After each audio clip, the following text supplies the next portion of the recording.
El que conoce este tema a su totalidad es el general en retiro Héctor John Caro, que además fue jefe de la DINCOTE en ese momento, ¿no es cierto? Hoy la DINCOTE en 1991. Gracias por atendernos esta noche. Buenas noches. Sí, acabamos de escuchar precisamente al ministro de Trabajo, Iber Maraví, decir que él no tiene ningún caso penal abierto y que todo esto quedó simplemente en atestados policiales. Cuéntenos, por favor, en esos momentos, en 1980, 1981, ¿por qué todas estas acusaciones o esos testimonios de estos senderistas que lo ponían al ministro de Trabajo en diferentes atestados terroristas quedó en eso, quedó en atestados de la policía? Quiero decir al señor Maraví, primero, de que la institución policial, en este caso la DIRCOTE, es una institución especializada, cuyo personal que trabaja ahí permanentemente recibe conferencias, recibe instrucciones de investigación, de inteligencia.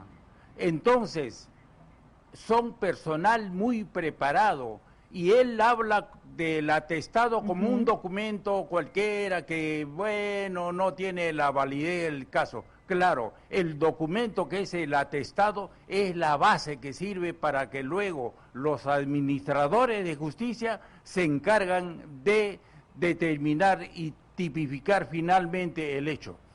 Debo decirle al señor Maraví que ese documento, un atestado, ya es prácticamente el 99% de una verdad, porque ahí se narra, se escribe lo que se ve, son los hechos, y quienes los hacen es un personal especializado que no tiene ningún interés en favorecer o maltratar a una persona. De modo que ese documento, señor Maraví, es un documento muy serio a quien además se debe respetar y se le debe dar el valor de una verdad. Ahora, él dice que esos atestados policiales nunca llegaron al Ministerio Público y nunca fueron judicializados, pero lo cierto es que hoy el diario La República hace referencia a un caso que sí llegó a judicializarse. Entonces, no es exacto lo que dice el ministro Maraví. Según esta nota de La República, hay un caso que no se quedó en atestado policial, sino que intervino la policía y llegó a la 14ª Fiscalía Superior en lo Penal de Ayacucho, que en ese entonces estaba a cargo del fiscal Felipe Sánchez Espinosa. Este proceso, ¿por qué se frustra? Porque los testigos que sindicaban a Iber Maraví se fugaron del penal de Huamanga el 2 de marzo de 1982. Ellos fueron Juan Alarcón Gutiérrez y Alfredo Silvera Flores. Precisamente en estos momentos estamos viendo ahí en pantalla esta nota de La República, donde hacen referencia a este atestado policial que sí llegó a la Fiscalía.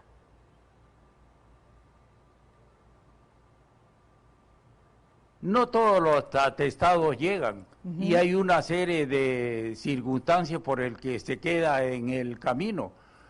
El fiscal se encarga de evaluar los atestados para luego calificarlo y remitirlo al Poder Judicial, de modo que un atestado no es un simple informe, un atestado ya es un documento muy serio que es evacuado de la Policía Nacional en todos los departamentos.